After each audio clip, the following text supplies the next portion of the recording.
What's up, everybody? Let's compare a deck from Baltimore to a deck in the Dragon Cup in Vegas, made by the same person, same kind of theme, and just see what we've got. And so let's go ahead and jump into TTS and take a look at this. So as we can see, this is a deck built by Hanging Bananas, who placed extremely well in Baltimore, and I'd say extremely well in the Dragon Cup, or very well in the Dragon Cup as well. And these two decks of his are very similar, just with a few modifications to see. And the goal of this video is to look at what the strong pieces are, what the differences are, what some of these changes might be because of. For instance, in the Dragon Cup, it may be harder to get your hands on specific cards, and so you have to run different versions of cards that make different versions, that serve as different versions for a less expensive, less rare version. So when we look at this Baltimore deck, Reforged Summoning Platform, Wretched Mirror, Staff, bunch of Moonfire, Baron, Autumn, bunch of Umbrathine, some Boundless, Glasswing Cockatrice, bunch more of Umbrathine here, Clear Sky Eerie, Power of Bloodlines. So the general and we see very similar things with a few changes here. The general theme of both decks is the same. A lot of deny, a lot of sacrificing your own creatures, and a lot of nullify, trying to just prevent your opponent from doing what they need to do to win the game, in the sense of nullifying. And where we first see some changes is here in the items section. We have Reforged Summoning Platform, Wretched Mirror of Requiem, Staff of the Eldritch Tideman, Galactic Sovereign Throne, and Ward of Serendipity in the Baltimore deck, versus in the come on computer, do as you're told. In the Dragon Cup deck, we have Reforged Summoning Platform, Staff of Eldritch Tribesman, Galactic Sovereign Throne. So basically what seems to be the difference is getting rid of a Wretched Mirror of Requiem for a Reforged Summoning Platform, and getting rid of a Ward of Serendipity for a second Galactic Sovereign Throne. Both of which I think are pretty good choices, especially noting that some of these cards, like Ward of Serendipity, might have been hard to get your hands on. I will not assume to know anything about how difficult or easy Hanging Bananas had it to get his hands on copies of cards for the Dragon Cup. So I'm just going to operate on the level that, basically assuming that whatever people might have been able to do. I like the change of in having more Reforged Summoning Platforms. It seems like a really strong way to bring back things that your opponent might have gotten rid of for whatever reason. Well, not for whatever reason, because it was bothering them. I think keeping both Staffs of Eldritch Tribesmen is really smart. And I understand why he got rid of Ward of Serendipity in favor of another Galactic Sovereign Throne. Ward of Serendipity has a very unique use. It's not...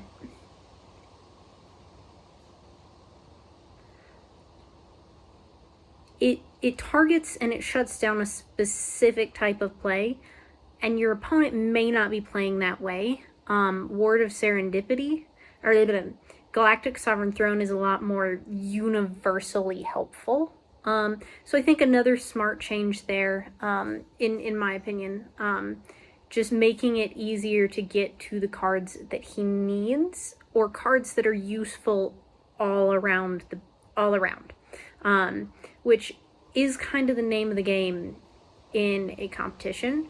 I heard Cap say at some point that playing at a high competitive level in Wonders is having an answer for everything in your deck, and I think that's one way to look at it. He's probably right, But there's also something to be said if your entire deck is filled with answers to everything and you can't actually get what you need from your deck to do what you need it to do.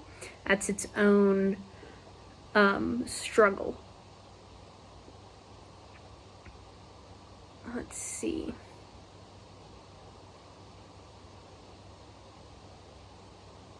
So, wonders wise, 3 Moonfire Crystal Mice, brilliant move. I would be surprised if everybody who could wasn't running 3 Moonfire Crystal Mice. Oh, I wish these were in alphabetical. This is one of the things that I do not love about the Codex. It does not organize things in any specific order. So this is going to be a little bit harder to compare. So there is no Baron in the in this deck, in the Dragon Cup deck. We do have Autumn, 2 Fortune Dealers, 1 more Flying Scissor, probably trading the Baron for a Flying Scissor.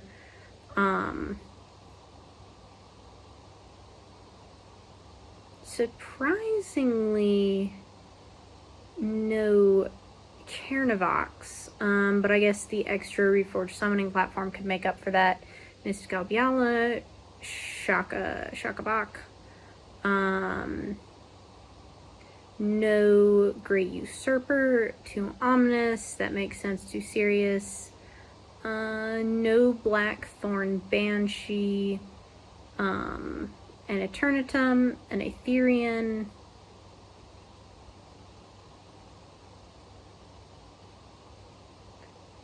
no Glasswing Cockatrice, unless I'm blind, and a Nocturnum Lost, and adding a Commander Bathrol. So let's talk about these changes. One of the things I look at when I'm thinking about how am I doing with wonders, do I have enough wonders that I can drop early game? 3 1-drops, 3 more, 3, 4, 5, 6, 7. 7 1 to 2 cost wonders is a pretty good ratio there. What does Baron do? Baron has some item removal and some additional denial, which perhaps could be nice if you were depending on denial or you didn't have another way to remove an item. But with the extra, nope, what am I saying? I was just wrong with what I was about to say. I think there's also, I just missed that until now, also an added Gorash. So that's one big change. Taking Baron out makes sense if you're not super worried about item removal and you don't need the extra deny and you want more of other stuff. Makes good sense. I don't know 100% that would be the decision that I would make, just to make sure I had an item removal, because I don't think either of these, yeah, none of the items have that, but there's a very good chance that it's made up for with spells later on. I've looked at these, I just don't remember off the top of my head what the answer to that is. I'm guessing yes, that there is some more item removal or control later in the spells. Switching out Baron for a Flying Scissor, pretty smart move. It enables you to get rid of, most likely, like, destroy a wonder with -1 counters. So the added benefit of the Flying Scissor there, particularly with this style of deck where you are putting a lot of things into your graveyard, you could just drop that and completely destroy your opponent's creature. So that change makes sense to me. I think the next big change is adding Gorash the Dreadful. On arrival, if this arrived from your hand or from the Abyss, choose 1, destroy target wonder, or return target non-barred wonder you own from the Abyss to target realm. Some good versatility there. Makes sense to add this in to recur one of your big game-winning wonders, or to destroy an opponent's wonder. It's a high cost, but it is a high power as well. Carnivaux, on arrival, put target wonder you own with cost 4 or less from the abyss into this realm. I think this kind of makes sense to take out with the Reforged summoning platform. This is a really strong deck that's going to allow you to bring stuff back to counter what your opponent does to your cards, and also to do some nasty things. Autumn can be if you play this deck right, and your opponent doesn't have a ton of stuff in their graveyard, and you have a bunch of wonders in your graveyard, shuffle all those wonders, and then put them down. Could be a huge play, especially if you have the ability to destroy things afterwards, which this deck does. Sorry, y'all. I don't know why I'm yawning. Carnivaux makes sense with the added Reforged summoning platform and some other ways to recur stuff. You're getting rid of a middling card, a middle value, middle payoff card for either spells and other wonders that have similar payoffs. Mystic Aviala, Shakabak, the Great Usurper. This is a card that I've been told to add to many a deck, so I'm a little bit surprised to see it come out. But also there's a lot of targeted destruction in this deck already. I don't know that I would have taken it out. I don't know. There's you know, always the questions to be asked. And Hanging Bananas, if you're watching this, if I'm saying I wouldn't do something, I'm not saying you made the wrong choice. I'm just explaining thought processes, and walking through what I'm thinking as I go, so that people can kind of learn about how one might think about editing a deck. Blackthorn Banshee, if you have 3 or more wonders in the abyss, draw a card. Some nice card draw there. If it's made up for with other cards later, makes good sense to get rid of it. If it doesn't, you might need that card draw later and not have it. Too ominous, an extra serious, makes sense. I'd rather have 2 seriouses than a Blackthorn Banshee, because it's a game-winning piece, but you're taking the gamble there that you don't have card draw when you need it. Makes sense to have a Space Lich, makes sense to have an Etherean.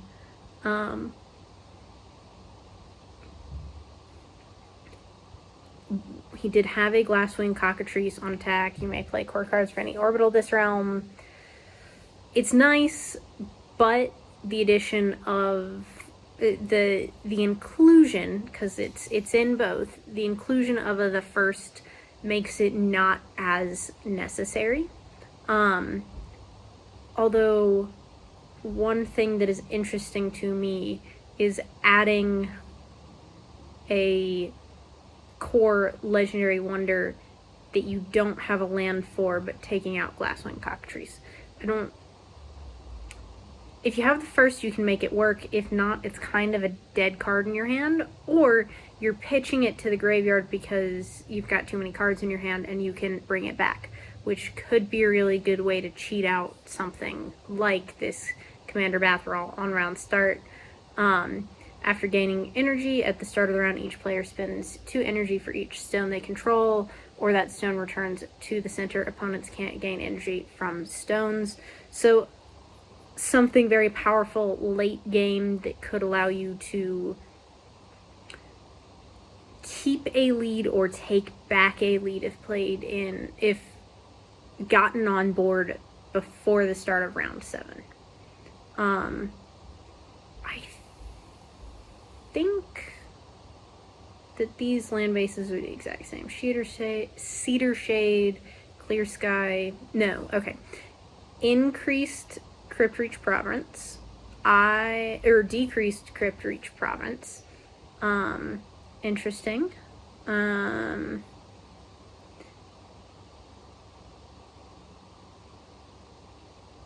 But increased Dark Iron City, which makes perfect sense because you're denying more frequent. You have wonders dying more frequently, which will give you a deny trigger more frequently. Very smart. 2 Twilight Marches, a Witch Warden. I think no Fortress Orc Scars. So no untapped lands is interesting. I love the untapped lands, so I'm surprised not to see that. Cedar Shade, Clear Sky Eerie, Ender Citadel, Market. The first, so the addition of 2 Dark Iron cities is where the 2 fortresses come from, or going. Adding a Crypt Reach is coming from somewhere. Cedar Shade, Clear Sky, adding a Crypt Reach.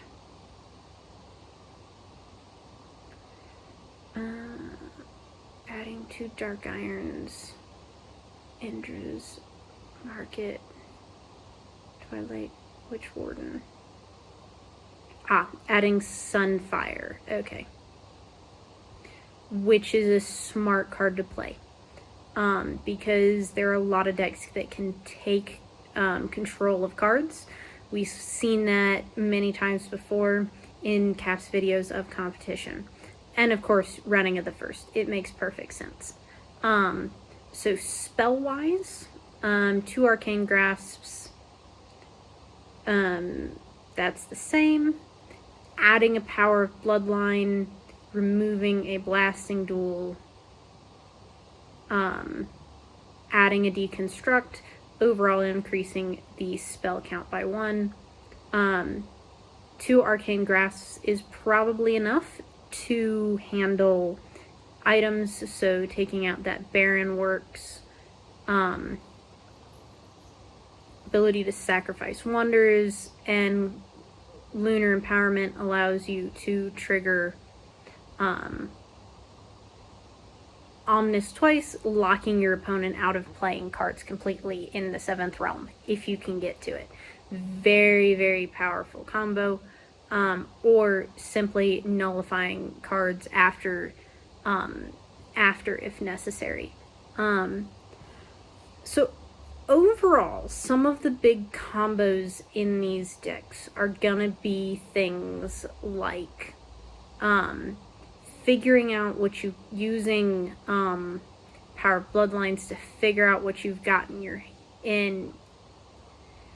figuring out what your opponent's got in their hand, making plays around that. For instance, you could force them to discard, or a lot of different things that could be super beneficial to you. You're sacking and getting a lot of your wonders into your graveyard for a late game autumn to be able to just go whoosh and drop a bunch of the wonders that had died onto the field, take them back. Commander Bathrall could, in this deck, make it so that you could claim stones in the 7th round that you hadn't been able to before. There's some other combos in this deck, but overall very, very similar decks, both extremely powerful. I completely understand why both decks placed really well. If I had to guess why this deck did not do as well, I would say it's probably a combination of maybe a bad matchup, but also who was at Baltimore is very different than who was at Vegas. So completely different lineup of players. It could have been just a bad draw or a bad matchup, and it went, because that happens sometimes. And it sucks. It could also be, I didn't see other than Fire Crystal Mouse, which you could cycle with Staff of the Eldritch Tribesman for a card draw. I didn't see a replacement for the potential card draw from Blackthorn Banshee, but I think with Moonfire Crystal Mouse and 2 Staff of the Eldritch, 3 mice and 2 staff, you should be able to get plenty of card draw. Either way, I think these 2 decks are quite powerful, very impressive. Great job doing some deck building, hanging bananas. I would not have come up with these monstrosities of awesome decks. I say monstrosity with kindness and appreciation and awe. And they're both, if we look at the metrics, if they will, both super high in point value, pretty decent cost curves, good spreads of types of cards, so just overall really good decks. And I think there's a lot to look at and go, okay, this is a really cool way to build a deck. I am not a huge sacrifice my own creature kind of player, but this is a really cool theme of deck that would allow you to benefit in classic Umbrathine style from sacrificing your own stuff, bringing it back, whether with a staff, whether with other stuff like Autumn or Gorash or Reforged Summoning Platform. And on top of that, there is some solid nullification, very powerful combo. If you needed to, you could recur stuff to buff Eternatum Space Lich by recurring it from the graveyard, because that's not coming from the hand. And just the ability to lock your opponent out could be really interesting. And like I said, lots of good nullification, lots of good graveyard play, really fun. Like I said, overall, great decks. This is kind of what I got for you today. As always, please like, comment, subscribe, and keep being your wonderful selves.